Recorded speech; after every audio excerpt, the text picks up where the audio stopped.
Hello, welcome back to the Southampton Way podcast. This is episode 24. I'm joined by my co-host, absolute legend that is Martin Sanders. You'll know him as Football Martin. This week we've got so much to cover. We're going to absolutely rattle through it. Loads and loads to get through. I just wanted to say thank you to Jeff Richard, who was our first follower on Patreon this week. If you'd like to follow us on Patreon, do head over there. All the content that you will see on here and stuff from TikTok will all be collated onto that page, so you can go follow, get notified whenever it comes up. That's all for free. And obviously, if you would like to support the podcast, please do subscribe for extra benefits. You'll see all of that over on the page. I won't bore you with it. Martin, we have had an absolutely mental couple of weeks, like crazy start to the season. The Premier League, ins, outs, transfers, results, everything's been going on, mate. So we got loads and loads to get through. To start off with, mate, do you wanna sort of collate your feelings on how we have attacked the Premier League, how you feel we've started in these first two games? Because although they were the same result, I felt they were quite different games for different reasons. What did you think, mate? Totally different performances as well. I've travelled to Newcastle. Like I said, I was going up. Massive trip. Anybody that's looking to do an away day in the Premier League next year, or we get them in the cup, go. But make sure you book a hotel and stay overnight and enjoy the city, because they are football fanatics. It's just a wonderful city to go and watch football. I thought we were really, really good at Newcastle. I thought we played really well. I felt we really lacked some killer instinct. We were really poor in the final third. Just couldn't finish, couldn't find the final pass. And I guessed it on loads of podcasts for Newcastle fans in the build up to that. I was like, I don't know where we're going to hurt you, and it turned out that way. I haven't really got any weapons. Sort of final third, I didn't think. And then obviously we go into the Forest game. Everyone's there early. 3 brand new fan zones, brilliant. The club want everyone there early, amazing. It was packed at like 12:30, the Northern fan zone, immense by the club, really good work, loved it, tremendous stuff. And then the performance on the field was just shocking. It was rubbish. It weren't good enough. We were lackluster, we were slow, we were pedestrian, a performance that no one expected. Brand new Northern wall, packed out. It was a good atmosphere in the stadium before, fireworks, everyone's buzzing for it. And Forrest come and they had a game plan and did exactly what Newcastle didn't do the week before, and that was press us, go after us, but not go after us in 1s and 2s. They went after us in 7s and 8s. Didn't give us any time on the ball, and it just proves, I think, when the signings make a difference. But we don't think our midfielders are maybe quite good enough for the Premier League, other than Downs, maybe. That's really harsh on a couple of them. They would have to step their performances up massively. But I did think that the performance against Forest was poor. I've gone on record saying it across all my channels. If we set up with that formation at home, I don't believe we will get a point all season playing that way. You have to play with an out-and-out striker. It will not work playing Armour so wide and Ben Brett and Diaz so wide. And it took so long to change it.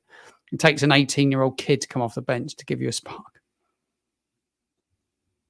Yeah, I agree, mate. The funny thing is about that game was that it was a funny one, because, like you say, the build up was immense, and we should give props to the club for what they've done outside the ground. And if you do get the opportunity before the United game, get down there early as you can, because, as Martin said, I got there at midday, and by 12:30 it was shoulder to shoulder. It was the early kickoff was on the screen, the music was going, it was just fantastic. The atmosphere was fever pitch heading into the Northern, and then the whole mural they've done inside the Northern of all your legends and your current legends. You got like Jack Stevens, Adam Armstrong, Ricky Lambert, Adam Lallana.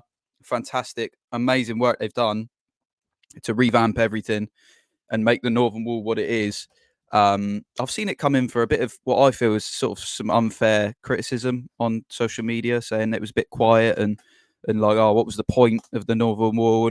But I go back to, well, kind of what you said, Martin, is you have to be shown something. You know, I'm sure we did get behind them. You know, as soon as Forrest scored, it was when the Saints. You know, we didn't carry away and start booing or get upset, or, you know, it got tetchy towards the end of the game. But that's because we saw nothing. I totally agree. In everything you've said there. The formation, I don't mind it if you're playing a 9. I hate it without one. You can't play. I agree. You can't play 2 wide men and have 2 big centre halves in Murillo and Milenkovic in the middle, not being challenged by anybody. They were completely unoccupied. It was like they had nothing to do. They must have thought this is a breeze. Didn't have anything to do with 2 centre backs. You need your 2 midfielders to make runs from midfield and get in the box. Neither of them did it. The one effort come from Kyle Walker-Peters, who was a left back. It was the only effort on target. Shocking, really, really shocking. And we didn't see anything try and go through the middle until Charlie Taylor flashes one across and Cameron Archer nearly gets his toe on it. And I don't think we would have deserved a point out of that. I think we weren't, if Cameron Archer did score, we probably wouldn't on the run of play deserved it, because we weren't given enough to really be in that game. And like you say, Tyler Diblin, we'll get onto him, I'm sure, when we talk about Cardiff. But what a player! I mean, we miss a real ball carrying midfielder. I mean, we've been without Stewie for not too long, but he did that job for us. And we've just lost Charlie Alcaraz, and I'm sure we'll also cover that as well. But we've just lost him, and he was also the other player that would take the ball from midfield and drive forward. And as soon as Diblin came on, you could see that their midfield was struggling. Sangare couldn't deal with him, and he's a big 6'4" number 6. Gibbs White, he was breezing past. Who's the other one? You had Elliot Anderson, who was getting leggy and come off, so he had to bring on what's the other fella's name? He basically had to hook him off because he couldn't handle Diblin, basically. And it was amazing to see him do so well. But for 90 minutes to watch, I watched it in pre-season and I wasn't convinced by it, because we played the same way without an out 9, and I thought the only way this is going to work is if either Smallbone and Aribo learns quickly how to play the false 9 and allow Diaz to cut in off of that left onto his right foot, or we scrap it and we have to. I'm just hoping that we get a 9 to sit in the middle, which fingers crossed we do. But I agree, mate. You can't play like that, can you? You're just going to get picked apart. Not at home. Certainly not at home. I imagine you want to be compact in some games, and I get you can play compact, but I think now he's got another alternative to make us more compact, because he wants to make us more compact. I get it, but your answer will be to play Flynn Downs and Leslie Ugochukwu together, because the two of them together will be absolute monsters in the middle of the park. He might do that Saturday, potentially at Brentford, because I don't see it being an easy matchup in midfield with what we got. And Rebo and Smallbone, just a little bit too lightweight sometimes. But one of those needs to really be the match winner. Someone needs, from that midfield, there's a bit of arse of a Rebo, but he didn't really step up to it. Not really, because he was the one that was almost playing in the 9, but he just couldn't influence the game. He's not, it just didn't suit him. I don't think that role particularly suits him. He plays better when someone's next to him. But he won't be able to set up like that at Brentford, because if we do, we won't score a goal. And the last thing we want to do is go into an international break without scoring, but also without any points on the board. I think our fans are all almost in meltdown already. Throw a defeat in there on the weekend and no points, no goals. And the week of international week and the week after will be hell. Yeah, I agree. Let's the less of that, the better, because we don't need any more meltdowns. No. What did you make of, before we get on to the Cardiff game, because that's when we'll talk more on sort of individual performances. What did you make of the defense against Forrest? Because I didn't think, I thought in the first half we were nervy, but I didn't think defensively we were that poor. No. Especially, let's have it. I think it's fair to have it right, because he gets his actually more than fair share of criticism when things do go wrong for him. But I thought Jack Stevens was probably one of our better players against Forrest. What did you think? I totally agree. I thought he had a good game, to be fair. He's a massive scapegoat, this guy, by the way. He gets scapegoat all the time. Just drop him. He's not good enough. Taylor Harwood-Bellis has not looked the Taylor Harwood-Bellis that I saw a year ago. I don't know why. End of last season, he was really good. Misplaced a lot of passes. His head doesn't seem on it. I was chatting to another fan a couple of days ago, and I reckon there was a few words with the manager, actually, when he come off during the game at Newcastle. When he come off again at the weekend, I didn't see it, but there was a bit with the manager again.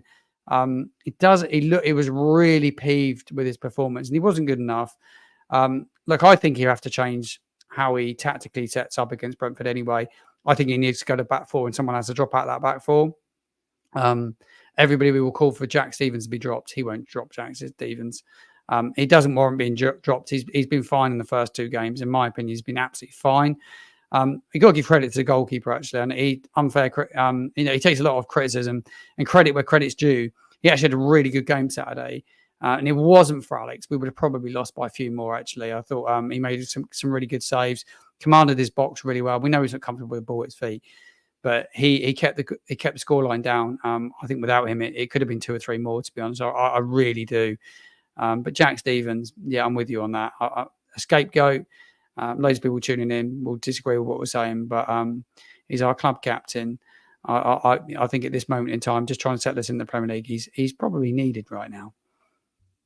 Yeah, he's definitely needed. Let's. I don't care if you wanna comment or at me on X or anything. If I make this a clip to in defence of this man, but Jack Stevens was, I think, head and shoulders our best player besides Tyler Diblin for that 15 minutes overall in that 90 minutes. He was the only one who actually played the right passes, took the right risks at the right time, and he commanded that back line excellently. I don't care what you think of him, if you think he's shoehorned into the side just because he's Jack Stevens. I don't care what you think of him. Be objective about it. He was one of our better players, if not the best player for us on Saturday. And in fact, the stats back it up because he made far and away, by the way, the most progressive passes in 90 minutes in the whole of the Premier League against Forrest. And we were poor. We were so poor. Like you were saying, Martin, Harwood Bellis was misplacing all his passes. Martin mentioned that we were trying to force the ball too much in the first half. Maybe it is nerves about being back at home. I don't know. But if it is, we need to get that out the way double quickly because we had a whole season of nerves went at home when we went down, all for the wrong reasons. So if we can get that sorted really quickly, turn it around, because St Mary's should be a place where opposition think, oh, that's going to be tough. Oh, we don't want to. Yeah. We don't really want to play there. That's going to be tough. At the minute, the fans have the problem is the fans have got the power to do that one way or the other.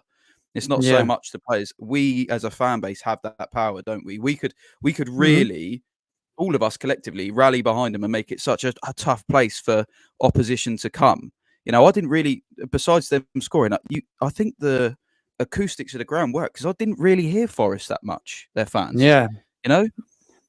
So yeah, I said that. I said that in my matchday vlog. Actually, I couldn't hear the Forest fans. I was in the Kings. I was in the Itchen North, and I couldn't hear the away fans. But they reckon up in the chapel they were really loud. But the acoustics, you're right, it's totally and utterly changed within the stadium. I thought the Northern Wall started off quite well. I know there's a lot of mixed bag of that. It was quiet. I think, you know, if the team had started like they did against West Bromwich Albion in the playoff semi-final and they transition back to front quicker, they play with an intensity, they play with power and pace. You know, you got wingers running at fullbacks.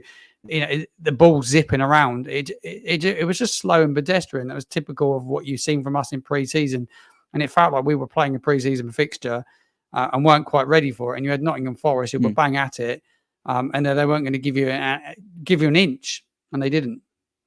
No, they didn't, and they are. I've put this on X as well, and this is not me just making excuses for the way we lost against Forest or anything. I genuinely think Nottingham Forest are being disrespected by the media in terms of being put down there as, oh, they could go down. Oh, I think they're definitely relegation fodder, bottom 4. They'll be right down there at the end. There is no evidence to support that Forest will be down there in the end. You know, they've pretty much cleared their PSR. I don't think they're in for a points deduction. They've got a really, really solid squad and a very experienced Premier League manager. We're forgetting, just because of the great job that Steve Cooper did with them, what Nuno did with Wolves. Just because he didn't have a great stint at Tottenham, Jose Mourinho didn't have a great stint at Tottenham. He's won a Champions League. He's won the Premier League. Does that make him a bad manager because he had a bad stint at Spurs? I don't think so. Nuno is an experienced manager and he's got them really well drilled. You know, they've got 2 extremely good number 9s, Premier League ready number 9s in Chris Wood and Awoniyi. They've got extremely good wingers in Hudson-Odoi and Elanga. And their midfield 3 is absolutely excellent. So the disrespect that Forrest are getting is almost out of hand, because they shouldn't be down the bottom, and you shouldn't look at them as, oh well, we should be beating teams that are going to be around us. What does that even mean? You don't know where we're going to end up. You don't know what teams are around us. We could be in the top half of the table, and the teams around us could be West Ham, Villa, Newcastle. Like, you don't know. You haven't got a clue how this season's going to go, as much as I don't. So there's no point in saying that. I think Forrest are a very good side from what I've seen, and like you say, if it wasn't for McCarthy, it could have been a few more, because they were excellent. Let's move on from Forest, mate. Let's get on to last night. Bit more entertainment. That was ridiculous. What a game of football that was to watch. What did you make of the chaos of that football match? Did you enjoy it, or was it like edge of the seat stuff, or? No, I watched it. I really enjoyed watching it, actually. Obviously, a massive amount of changes to the a whole different 11, which he called on the press of the day before. Joe Lumley probably plays his last game for Southampton, you would think, with the incoming goalkeeper, which we'll speak about in a bit. But I would imagine that's probably his last game with Southampton for any time soon, unless something drastically goes wrong. But yeah, I didn't think we looked great at centre back at all. I thought the two centre backs really struggled. Nathan Wood and Ronnie Edwards, that really unsettled. Two fullbacks that haven't played a lot of football. Yeah, it was a tough one, but there's some really good takeaways from it for me. I'll pull all the positives out, because there were some massive positives. Biggest one for me, Tyler Dibbling. I love him. I think he's brilliant. Thought he was superb when he came on against Newcastle, superb against Forrest, and he was just brilliant. He is on the verge of breaking into the starting 11, and for me, I'll throw him in a minute. I think he's ready. I think he's strong. I think he's fearless. I keep on saying it. I've said it. So many shows I've been on. This boy is absolutely class. He is better than so many other players in our squad right now. I would go to say he's Adozie. I'll pick Tyler every time over him. Probably Joe Aribo right now. I think he's a different kind of player, but he travels with the ball different way. It's so much about him. He gets in that side over so many players for me at this moment in time. I thought Leslie Ugochukwu was really good in midfield, really, really good bit of business. I think he's an outstanding player. We won't have him beyond the season. And then you've got to give massive credit to Mateus Fernandez scoring on his debut. Really, really good goal that he scores. Great to see Cameron Archer score 2 brilliant goals for him. Fantastic to get him off the mark. A lot of people saying, well, he won't play Saturday because he played 90 minutes yesterday. He's fine. Plenty of days to recover. He'd be absolutely fine come Saturday. He's a professional footballer. He's fit as a fiddle. He's like a young man. He'd be fine at Brentford. I thought all round, attacking wise, we looked really good going forward. Loads of sloppy passes, sort of between the back four, a little bit slow in transition, which seems to be our thing at the moment. But there's so many good takeaways. Sam Amio's goal, by the way, what a class strike. He is another one, just like brilliant, isn't he? Fearless. The two young lads excite me so much this season. I think that if they're let off the leash and given a proper opportunity, which I think they will be now, I think that Tyler Dibbling will score a Premier League goal in weeks, in my opinion. Yeah, I couldn't agree more. I mean, you wait, 2 weeks into the competitive season and you haven't scored, and then you score 5 in one game. It seemed to click attacking wise last night. There's nothing you can do about that wonder strike in the first half, as much as Russell will say, he could have closed him down on this or that. But what a strike from the Cardiff lad. You can't odds that. I think the defensive mess up for the second goal was a bit like Edwards can't get out of the way of it. I think that's more on Lumley for flapping at it, and maybe not commanding the box and shouting to get out of the way, rather than Ronnie Edwards. You can't really blame him for being stood in his position, can you? And the third one, again, I mean, you missed a header at the back post, and the lads just absolutely drilled it near post. There's not a lot Lumley could have done about that. You maybe could have closed him down for the cross quicker, but that's being really critical. I think Cardiff made a good account of themselves, considering by all accounts they made a lot of changes as well. So I don't know what their starting 11's looking like this season. Obviously, I haven't really kept up with their transfers or anything, but they actually signed quite well. I did see the Callum Chambers has gone there. So that's quite a good free signing for him. I think they only played 2 last night that maybe started at the weekend, I believe. So they made pretty big changes as well. Yeah, so they made wholesale changes too. But so they gave a good account of themselves in all fairness to Cardiff. So hats off to you boys. You did well. scoring the goals he did, and that Colwill, that Ruben Colwill, I've seen everywhere on Twitter and media saying that he doesn't start in their team. He is superb. What a player they've got there. He should be playing every week if he plays like that. I mean, he is superb. He set up the third goal, and that first goal was outrageous from him. So that kid, if he, apparently he's a young lad as well. I don't know how old he is, but that he should be starting in that team if that's what he can do. Fair play to him. But anyway, on to our kids. Yeah, I think our kids, Diblin and Sam Ammo, are just outrageous. I remember, I'm not sure if you remember the season we went down. There was a fans forum in the winter where you had to enter a ballot to go into it. It was a small one. Do you remember? I don't know if you were there or whatever, but at the same time, there was an FA Youth Cup game against Fulham at the ground. Yeah, right. So I couldn't go to the forum, or I didn't get into the forum. I bought tickets for the Youth Cup and I went and watched it. It's freaking freezing cold that night, but I went and watched it, and the player that stood out amongst the lot. I mean, you had the likes of Don Ballard playing that night, and Sonny Davis, Kelvin Davis Nipper was the captain, and a bunch of them were excellent that night. But I remember turning to my missus, who we went together and watching it, and I said, "You see that kid there? He's Tyler Diblin. We sold him to Chelsea, and he didn't want to go there, so he came back." And she's like, "Oh yeah." And I said, "How old do you think he is?" She's like, I haven't got a clue. He looks about 20, 21. I'm like, the kid's 16. And at the time he wasn't. His legs were huge. His calves, his legs. How is that kid 16? 2 years on, he's even bigger and stronger. He's strong as an ox, that kid, isn't he? And he's quick to go with it. I mean, it's so unique what he possesses. We've really got. It reminds you a bit. It reminds you a bit of like a Jack Grealish. He plays with pretty much the tiny shin pads you could get. Yeah, he had shin pads on last night, but they're about that big. Yeah, by rules, you have to have something in there. Yeah, and he's got a little swagger about him, and some people were comparing him to what Letitia was like at that age, but he's different than that. I think he's going to go on. He's got such a good future playing under the right manager. He's under the right manager, and he'll look after him. Russell Martin will do. They've got Adam Lallana in there, who I didn't really talk about. I thought he was brilliant last night when he came on. Some really, really good play from him. But apparently he's really took Sam and Tyler under his wings during pre-season. You see clips on the app. Have you seen them where he sort of Lallana's with them? You can't hear what he's saying, but he seems to spend a lot of time with them. Yeah, and I think that's really important, and that's why a big reason why he's at the football club. I think that Adam can bring that experience. I always said he played under a brilliant manager in Jurgen Klopp. Then he played with some of the best players in the world, and what an experienced man for those two young boys to be around. Someone that knows a football club as well, and just he possesses so much, doesn't he? Won the Premier League, won the Champions League, and I think he looked a real. I'll tell you what, he didn't look like a 36-year-old last night when he came on. By the way, I thought he looked like a 28, 29-year-old. I thought he looked really good. His legs really look fit. Fine. For a bloke as well, who bear in mind has been injured. Yeah. He surprised a few people actually.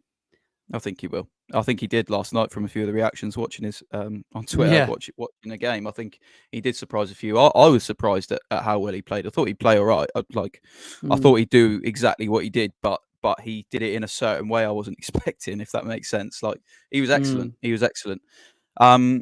Speaking of excellent, it would be silly not to have a word on the new boys who started their first competitive game. And talking about having the right manager for the right player, is it me, or is Matty Fernandez just seem absolutely handcrafted for a Russell Martin team? Because that's the way it looked last night.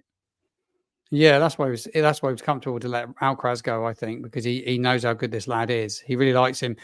I noticed when he brought him in, and his quote on the website was that he can help, because I looked at his age and thought, well, he's a young boy. It's a big move for him. It's a massive step up. But he said he's here to help us now in the Premier League. So he believed that he was more than capable of coming and playing in the Premier League. And I think he showcased that last night. Yeah, the opposition, a league below, obviously made a lot of changes. But he looked good when he came on the weekend against Forrest. I'm not sure he'll start the weekend, but I think he'd be knocking on the door in a minute. He gets a proper run out, you would think, at the weekend against Brentford. I just don't think he'll start, but he looks a really good player. But he's made for Russell Martin. Lovely 1-2s, give and go. little flicks, a really tidy player, something we really need right now. Somebody that's technically good on the ball, and I think he'd be an upgrade on Alcaraz probably, to be fair, from what I've seen so far. It's different players, but I think it fit us a lot better. Yeah, I agree, and the fit was kind of what Martin was talking about, wasn't he, in his conference, and the fact that, you know, if a club fits Charlie, then it's good to let him go. We will talk more specifically about ins and outs in a sec. I just have to have a word on what was almost the winning goal. I mean, how was James Bree, of all players, pulled that one out? Yeah, it was only his third goal I think he's ever scored. I think he Yeah. only scored 2, Brian, as a commentator said last night. It was a good goal, wasn't it? Really good.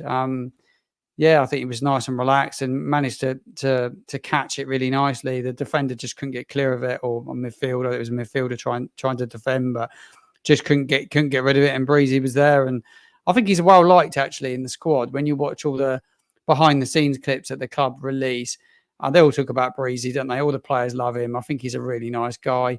Be interested to see what happens actually with him. We'll come on to that when we talk about transfers in a minute. Be interested to see what happens in the window. He must be desperate to play some football, but it's not really worked out for him at Southampton. But I was pleased for him because I think he genuinely seems like a really nice bloke.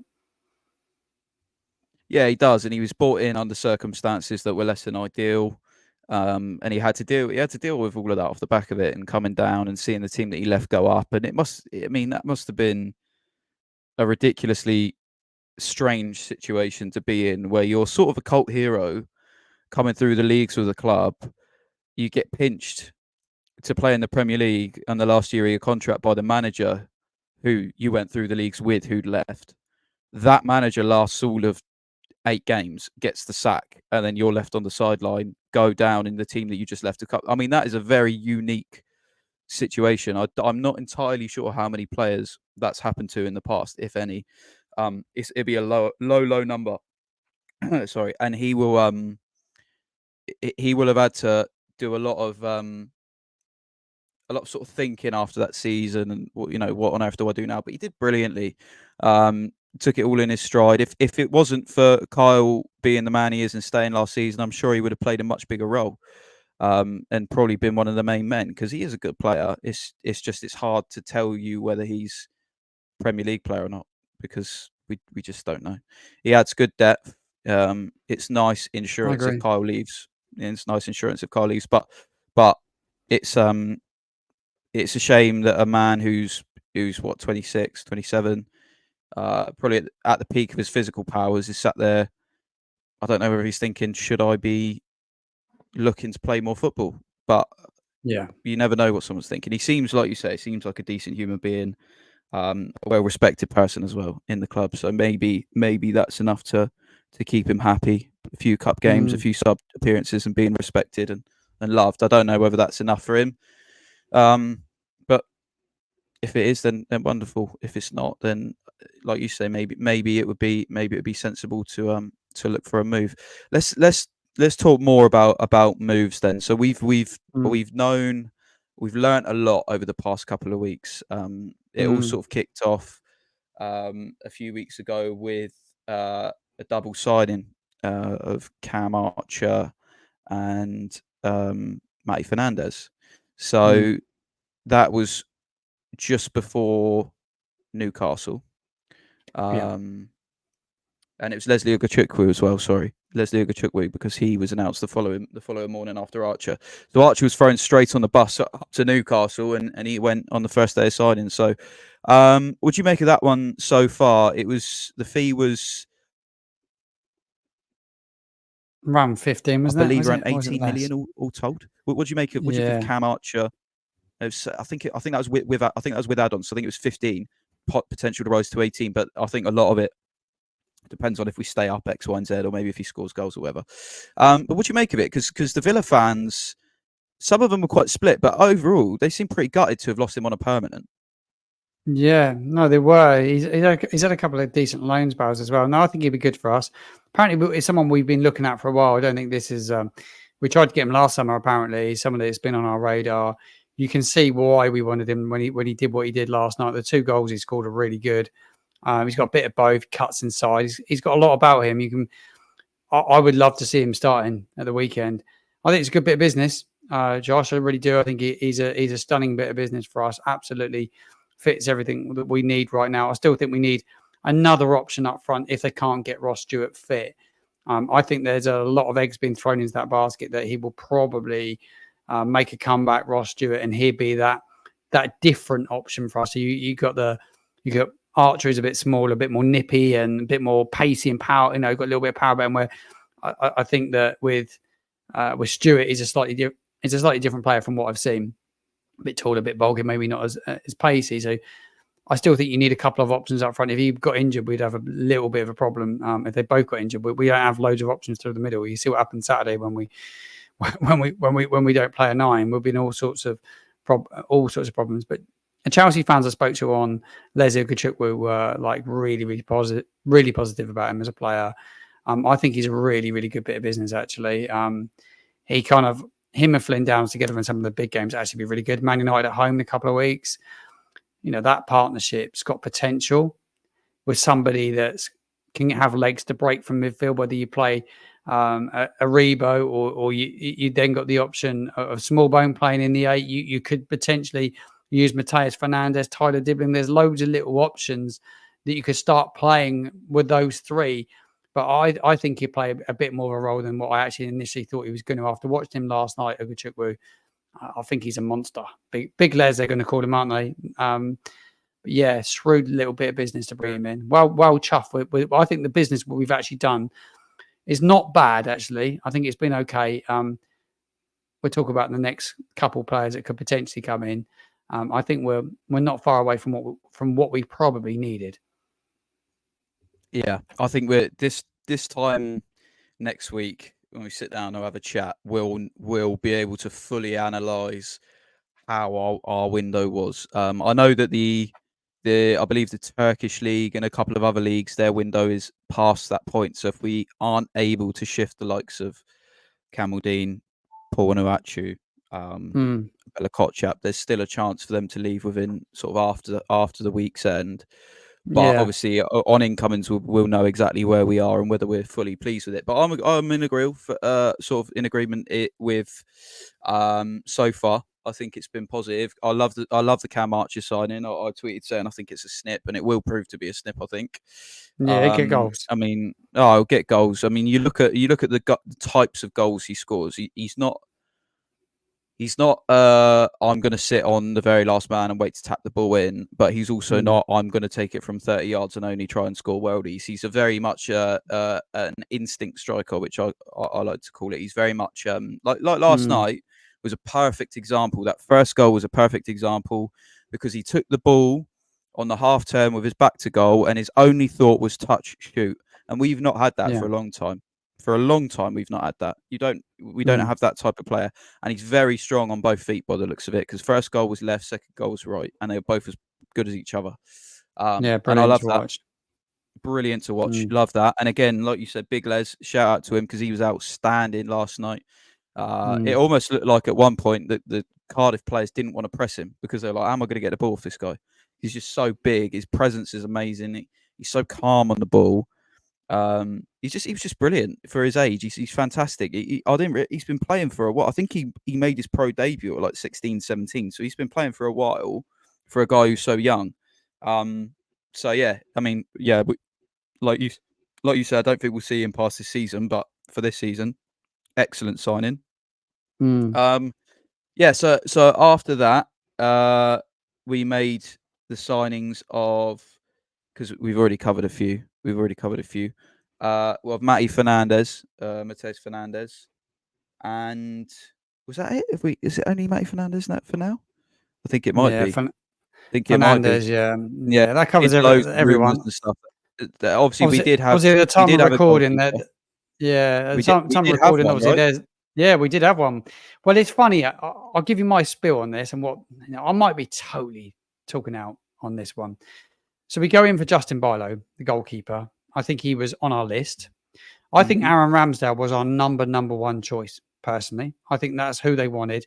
I think Jason Steele, from the people I know in the game, they were really keen on him. They made 2 bids for him from people that I know.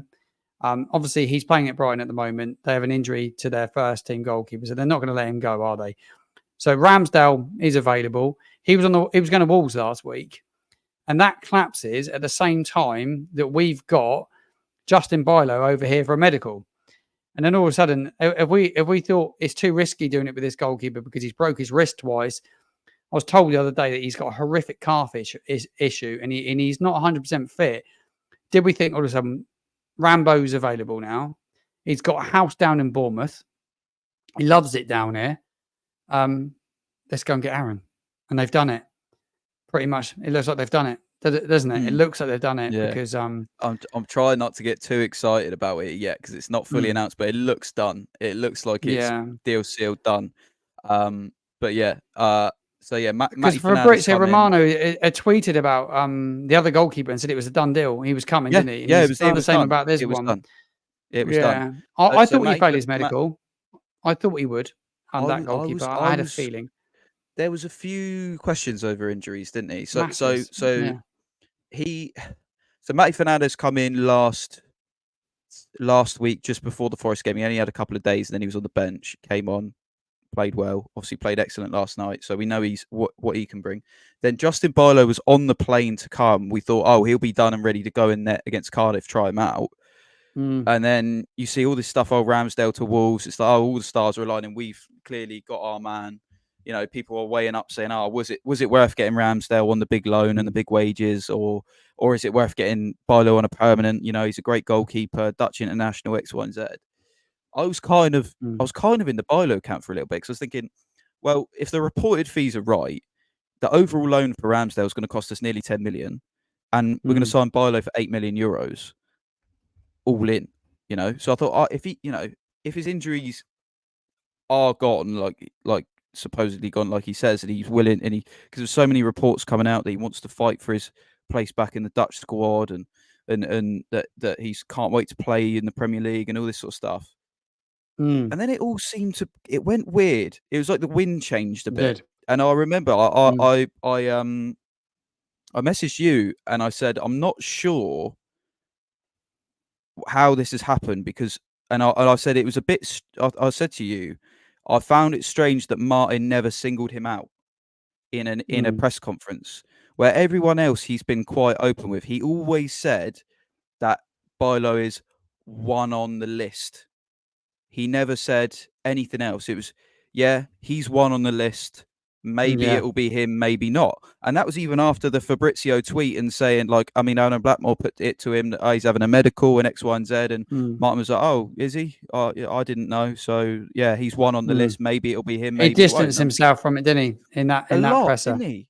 A lot. And even after the Forest game, it was like he was asked, he said, oh, it looks done. It was, oh, Fabrizio said it's done. And he was like, oh, well, he's one of the names on the list, X, Y, and Z. And I'm thinking, that's not a very Russell Martin response because usually he's quite upfront with it, and he'll say, "Yeah, it'll be excellent for us." Like even said that Shea Charles had gone to Sheffield Wednesday like 48 hours before it had been announced. He said, "Yeah, it'll be great for Wednesday." But he's usually quite open with it, and that one he just would not show his cards at all, which is strange. And then obviously you get the whole news that he's failed his medical, and you only get that news from his Instagram. It's like, what is going on? This is bizarre. Absolutely bizarre. So I'm kind of in your camp that maybe we were waiting for Arsenal. Maybe it was a game of poker. Maybe we were waiting for Arsenal to sweat and show first. Maybe that's what we were doing. And I don't care if we did or not. I think it's excellent. And the reported fee. I mean, what would you make of that? If that's the fee we're getting it for, when they were demanding 30 million. They're demanding 30 million. He's an England international. Yeah. Yeah, he's an England international, and he's a great goalkeeper. He's been playing at a club that have come close to winning the league in the last 2 seasons. Yeah, he didn't play a lot last season because David Raya went in there. He prefers David Raya for many reasons. That Ramsdale's, look, he's not faultless. He's not. I've watched his goals back actually, and he concedes a few sloppy goals. But you know what? In terms of goalkeeper, compared to what we've got. I looked at some of his statistics today on the Daily Echo. Alfie House has done a really good article on him, actually. Yes, and it's really good. I won't give all of it away, but you can read it. You can read it on the Saints web. It was really, really interesting. his metrics are absolutely tremendous, and you can't get away from it. Yeah, he plays in the side that probably don't face as many efforts as Southampton will do, but he'd just be commanding. He'd bring an air of so much to us. And when it was down to the two, I was gutted that he wasn't coming on the weekend. I was like, I really wanted him because the England international was a real sign of intent. You bring in a world-class goalkeeper, top draw human, be great in the dressing room. From what I hear, he's a lovely bloke. I've been on Instagram Live talking about Goldie gloves, and he's jumped on and he's told us how many gloves he's had. I literally want to go and sit down with him if I get the opportunity this season, and I will make it happen because he fascinates me as a human being. His dad would be down there. It'd just be a nice story. The kids love him, and he'd just be brilliant. It would be brilliant for us. It'd be so much better than what we've got right now. He'd be worth 9 to 12 points for us if this signing happens. Yeah, absolutely. I totally agree with that. A shot stopper, a proper one, is worth at least 9, 10, 12 points. Yeah. You look at when we had Fraser Forster when he was on fire, how many points that bloke was worth to us, especially in the last full Ralph season when McCarthy got injured. He was worth Probably his weight in gold. He did, and that was why I was absolutely bemused that we let him go and signed McCarthy on the deal instead. But that's another story. That's for another day. We had a decent goalkeeper last season, Josh. We get automatics with a decent goalkeeper last year. I honestly do. I like Gavin. I like him but he's young. His statistics are not great again. No. We needed a proper goalkeeper. We've needed this for a long time since Fraser went. We needed to bring in a top. The one thing that let us down last time around in the Premier League was we had a young goalkeeper with a really inexperienced back four, and it cost us time and time again. At least by doing this, it gives you a better spine. Him, Stevens, Downs in midfield, and then if you end up with another striker and potentially the spine of the team looks so much better. The core looks better for me than the last time round. Totally agree. I totally agree. We'll definitely be stronger than we were last time round, and I was the same as you, but I wasn't as gutted that it wasn't him because I'd sort of, as soon as I saw our names linked with it, I'd automatically just resign to the fact that we're not going to get him because that's not us. We don't get players like Ramsdale. We don't go and spend that sort of money on a goalkeeper. We don't break the wage structure. I'm not saying we have. We might not have done. We may well have managed to somehow do it within the wage structure, but that was mentioned so many times because of the financial constraints we do have. Is wage structure. So I thought there's no chance. So I just resigned myself to the fact that we weren't getting him and looking forward to the new guy, getting behind the new guy, whoever it was. And now it's happening. I saw it. I was like, it felt like Christmas. I was like, what is happening? I cannot believe what I'm seeing. This is actually going to happen. And yeah, I mean, we haven't yet got the announcement. So and if we don't get it in the next 20 minutes or so, it may be that we get it sort of tomorrow. But hopefully it's all good and it's done as we expect it is. But yeah, I can't believe we're getting it done. Since we come on, Martin, we've been linked by Fabrizio Romano. Not just linked, he actually says the deal's very close for a loan move for Maxwell Cornet from West Ham. What's your view on it? What do you think of him sort of as a player? I know he's not had the best of chances at West Ham. Yeah. It's good. Really bad. He was good at Burnley, wasn't he? Yeah, I was just reading a bit. Well. Yeah, I've just been reading a bit about him now online whilst we've been on the pod, and they were saying that last season he just didn't play any games. A calf injury, which saw him miss the 22-23 season, and he only started 3 games last season. He shone at Burnley with 9 goals in 26 games. Is it a gamble? I don't think it is on a loan. I don't think it is. He's an upgrade on what we've got out wide at the moment. You've got to be honest. I think Brereton Diaz and Adam Armstrong probably playing those wide positions unless he's going to decide to play Ben Brereton Diaz through the middle a bit. I like to see that happen, actually. I think he gives you a slightly different profile, a totally different way to attack certain games. Cornet can also play as a false 9 or a 10. So you could see him through the middle at points as well. Yeah, I think it's a sensible bit of business, actually. They get this one over the line. He'll be looking to get his career going. We've got 2 players potentially coming in tomorrow on deadline day that are looking to get their careers on track. Aaron's been one of those. He's going to want to force his way back into the England squad. He was left out today. No surprise, he's not playing football, is he? So he's got no opportunity getting in the England squad. And Cornet, again, he want to reunite his career as well. You've got hungry players. You've got young, hungry players pushing through to get into the first team as well now. I think we're in a far better place than when we were in the Premier League last time. Yeah, it's not been the greatest start in terms of results, but it's early days, and I think there's some encouraging signs with the business being done. Cornet, I think this will be a shrewd little bit of business. I really do. Shrewd is the word, 100%. Do you think that this is we're sort of taking the path of the whole point to prove thing, because it's worked, isn't it, for us so far? I mean, Martin came in after in fairness, Nathan Jones recalled Jan Bednarek, and all of us were scratching our heads saying, why have we recalled Jan Bednarek? And he didn't really show much in the Premier League to prove why we did recall him. And then last season, Martin showed why we recalled him and really said, well, no, he's got a point to prove. We signed Ryan Fraser on near to deadline day on loan, and we were saying, why have we done that? Like, he's supposedly this awful character in the dressing room, X, Y, and Z. And he said, well, he's got a point to prove. And it worked. So we're signing these guys who really do have a point to prove, and they're proving it, frankly. I mean, you could even argue that Adam Armstrong had a massive point to prove last season after the couple of seasons he had, and my God, did he prove it? So maybe we're kind of taking that approach. Do you like that approach, or do you think it's slightly riskier than you'd sort of hope for?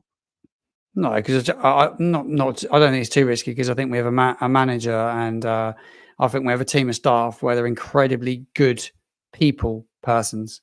I think Russell is a brilliant man manager. I've said it many, many times. Somebody said to me the other day, he's too friendly with the players. I don't think he's too friendly with the players. I just think he's a good man manager. And he's young, so he's trying to get respect for them. But I think if you're a young player and you're looking to get your career going, and you spoke to Russell Martin, you want to go and play for him. I think you want to go and play for him. I think the philosophy, the way he wants to play football is really good. It's brave. It's exciting when it comes off. You look in the playoffs and what we did against West Brom in that second leg, it was brilliant.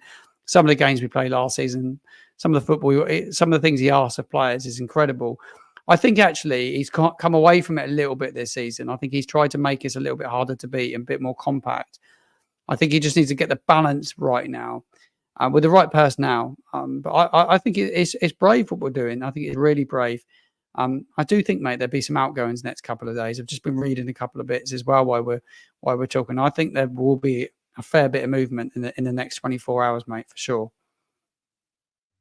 Yeah, I've literally just been doing the same on outgoings as well. I was just going to bring that up to you. So, I mean, ideally, you probably want to see 3 or 4, maybe 5 leave.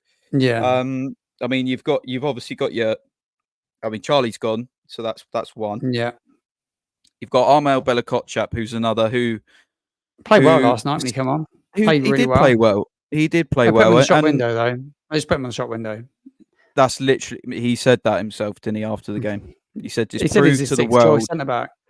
Yeah, he said it's proved to the world that he's fit and he can play. So, he doesn't need to prove to us that he's fit and he can play. He's clearly fit and he can play. So if he was our first or second choice, he'd be around the team, but he's not, is he? So I don't know whether that's it's pure speculation. I don't know why that is, whether he doesn't think he suits the style, whether he's too injury prone, or whether he's not the character for the dressing room that we think he is. We don't know.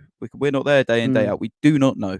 I'm not saying that I think any of those ways, because I'm not there. I don't know, but we clearly don't see him as part of the plans.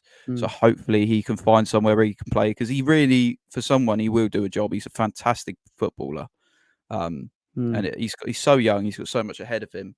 I just think that Martin's right in the media coverage of that Hoffenheim deal was pretty destructive, and it was not on the way that they reported on this heart problem, as if it was like something brand new, that this has just found out and he's got a bad problem. And it wasn't that at all. It was completely blown out, and that is really destructive media, and that is not what it's about. That is bad. That's really, really bad from whoever wrote that article.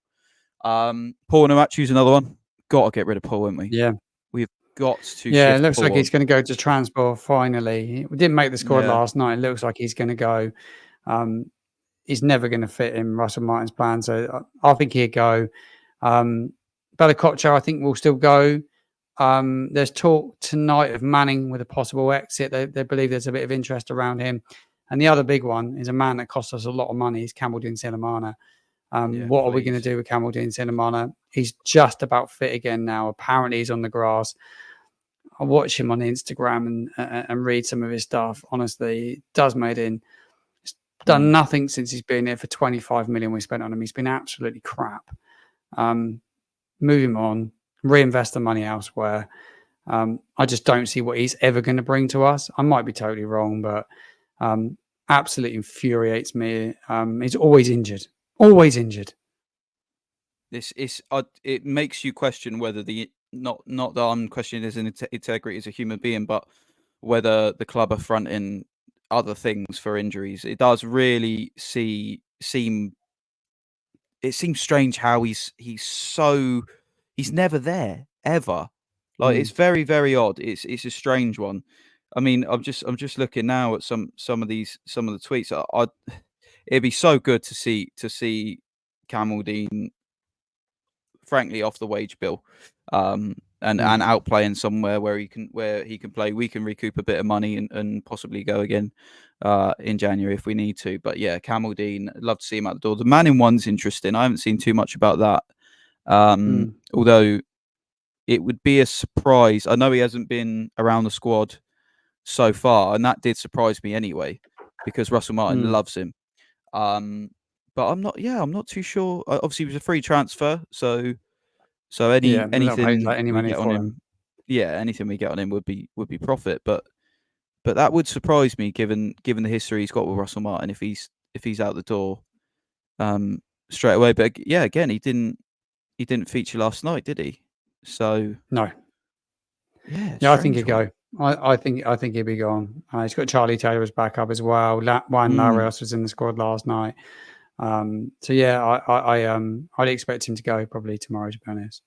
Yeah, very strange. And if he does, he'll go with my best wishes, because I thought he was made a scapegoat a lot last season. I thought attacking wise, he was brilliant at parts, and if he does go, I'll remember him for the championship cameo and shift that he put in for us, because he was excellent. So, and I think Charlie Taylor's an excellent bit of business as well to get in. Just while we're on that, but yeah, lots and lots and lots to go on, mate. I'm sure we'll be keeping across it on social media. So if you are interested in that tomorrow and onwards throughout, make sure you're following us both. Our social medias have been on the tickers below. You can rewind and find them.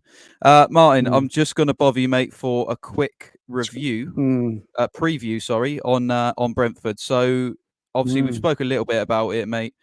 How are you feeling? We never win going to the. It's not called the G-Tech anymore, is it?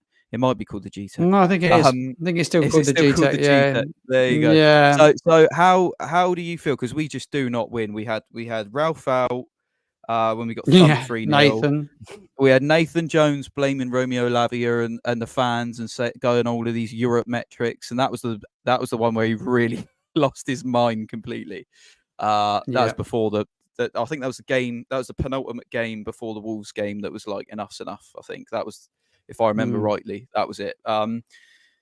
Hopefully, we'll get something more positive. As we did, to be frank with you, as we did going to, I felt the same going to St James's Park, because we never win there either, and the performance was much better than I was expecting. So how do you feel going up there? I think it's a tough game. I had a good chat with a Brentford journalist this morning, podcaster, and he gave me the lowdown on them. He said they were really good in that opening day victory against Crystal Palace. He said the front three are a real handful. Wissa and Mambo, I can't pronounce his name now. Totally lost his name. He said the front three were really, really good. And Burmo, apologies. Yeah, he said that they're really, really fluid. Norgard, Janet in midfield, and Jensen. They've played there quite a while. I see they play a 4-3-3. So I can't imagine us going with a 5 at the back. I think that there'd be a tough side to break down. I really do. Big midfield battle to win. I think he need more than Smallbone or Rebo in there for me, and you could need a bit more next to Downs. I just wonder if he used Leslie Oguchukwu in there, just to give him a little bit more bite, and then give someone else a little bit more freedom to make runs from midfield. I just think it'd be a change of shape. It's like who drops out though to settle that back four. If he's going, his players, his best two fullbacks, Walker Peters, will definitely. I think he'll still play left back. I don't see him reverting to right back. I think he'd keep Yuki Sigura at right back. I think he's done okay, settling himself in.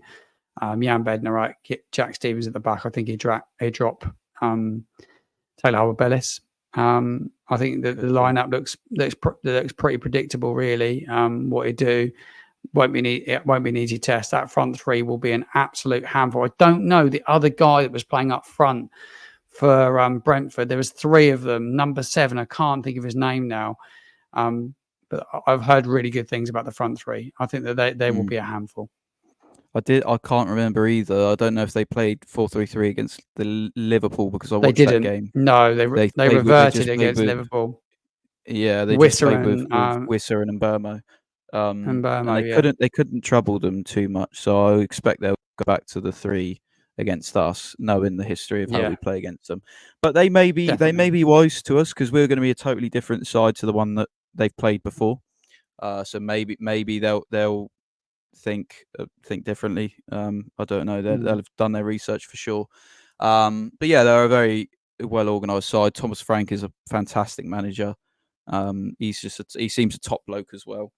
So I don't really have too many bad things to say about Brentford. Their midfield is seriously physical as well. That Norgard is a right. He's their sort of shithouse, if you like, in the midfield. He'll clatter anyone. You know, it doesn't matter. He's technically gifted as well, so he's not just a powerhouse who just likes to clatter into people. He's technically gifted, so going to be tough. But I agree. I think maybe it would be smart to play a Leslie next to Flynn instead of a Rebo, or be brave. But I think it could be smart. And I don't see Diblin starting. Maybe it's not the best game for him to start. Maybe, and as crazy as it sounds, as mental as this sounds, I feel like he's probably better off starting Tyler Diblin against Man United at home than he is Brentford away. And I totally agree. You could never say that, could you, years ago? But I genuinely believe that he's probably better off doing that, and he might do that. I don't think United would be able to handle him. We'll get onto that when it comes around after the international break. But yeah, I think if we need to be brave, we need to play against their physicality, and just keep tight at the back, because, like you say, that Wisser and Mbermo, they're really good. They go under the radar because of Ivan Toney, who, by the way, is definitely not going to play at the weekend, whether he's there or not. They go under the radar, but I think they're excellent. Yeah, I do. I think Sky Sports have announced it's not as well that he's not going to play at the weekend, Ivan Toney. So no danger we're going to see Ivan Toney. No, but let's hope, Martin, that we see Aaron Ramsdale. Let's keep our fingers crossed. Yeah, I don't think it's going to be announced. We're recording this Thursday night. I don't think it's going to be announced from what I've just read till tomorrow, Friday. Yeah. So by the time the pod goes out, hopefully it's done and dusted. But there's a few legals to work on. Apparently, it's probably not an easy deal to get done, but be a deadline day craziness at St Mary's. I reckon tomorrow it's going to be a busy day. It will do, mate. We're going to have to try and keep across it the best we can. So yeah, I'll get this out early as possible tomorrow. So we've got all of Friday to enjoy the transfer craziness. Again, thank you so much for listening, everyone, and thank you so much to Jeff Richard for being the first follower on our Patreon. Everyone, pop over there, give it a follow. It's free to follow the page. You do get free content if you would like to see all of our stuff collated into one. And you get the extra benefits you can see on there by subscribing to one of our tiers. Again, you don't have to, just a suggestion. Make sure, if you haven't, go and follow Martin on X, TikTok, and YouTube. All of his links will be below for you. As usual, excellent content. Martin, you're pumping it out at the minute, mate, and I'm loving it. It's fantastic. So Yeah, I'm going to do a deadline day special this Friday as well. So I'm going to be live from fantastic. around I'm 9 going to make p.m. for sure. about 2 hours. Amazing. I'll make sure this goes out before that, mate, so people know where to find you. Yeah, Thank you. fantastic, mate. I'll be watching that. I'll be in the comments talking about it. So yeah, head over to watch all that with Martin. Follow his socials. And yeah, click the subscribe button if you want to be notified every time we upload on YouTube. Yeah, it really supports and it really helps us know that you're enjoying what you're getting. So thanks again, everyone, and hopefully we get a Ramsdale announcement soon. Take care.